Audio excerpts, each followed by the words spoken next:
Pengungkapan jaringan sindikat tindak pidana perdagangan orang atau TPPO yang marak akhir-akhir ini bermula pada tanggal 25 Januari di Kabupaten Aceh Tamiang bersama dengan Denin Teldam, Iskandar Muda, dan Koramil 06, MYP Kodim 0117 Aceh Tamiang. Tim gabungan menuju salah satu rumah warga di kawasan tersebut. Setelah melakukan pendalaman dan menghubungi perangkat desa setempat, ditemukan seorang warga berinisial MN yang sedang bersembunyi di dalam kamar rumahnya.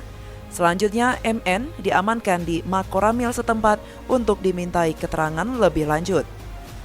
Asintel Kasdam Iskandar Muda Kolonel Infantri Aulia Fahmi Dalimunte mengatakan, setelah melakukan pencarian yang cukup lama, MN 31 tahun ditemukan di sebuah kamar yang sengaja digembok oleh istri terduga pelaku. Usai diamankan dan dimintai keterangan, MN mengaku sudah mengirimkan pengungsi etnis Rohingya ke daerah Tanjung Balai, Sumatera Utara, untuk selanjutnya dibawa ke Malaysia oleh agen yang telah menunggu di Tanjung Balai.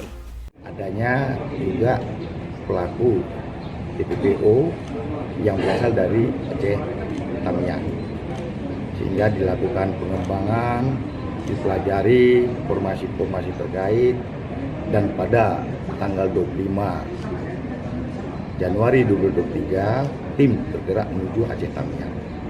Ditemukanlah rumah warga tersebut yang sedang dicari ternyata bersembunyi di dalam kamar, sehingga dilakukanlah pendalaman terhadap yang bersangkutan mengatakan dan menjelaskan bahwa yang bersangkutan ini sudah pernah mengirimkan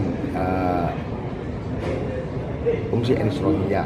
Langkah yang kita lakukan kemarin itu menjadi suatu pertimbangan untuk langkah-langkah ke depan terhadap kemungkinan masuknya arus pengungsi etnis Rohingya ke wilayah Aceh. Dalam kasus tersebut, MN juga bekerja sama dengan istrinya HD yang kini menjadi DPO. Dari hasil penangkapan MN juga ditemukan puluhan barang bukti mulai dari handphone hingga kartu ATM serta berkas-berkas lainnya. Dari Banda Aceh, Lala Nurmala melaporkan untuk Puja TV Aceh.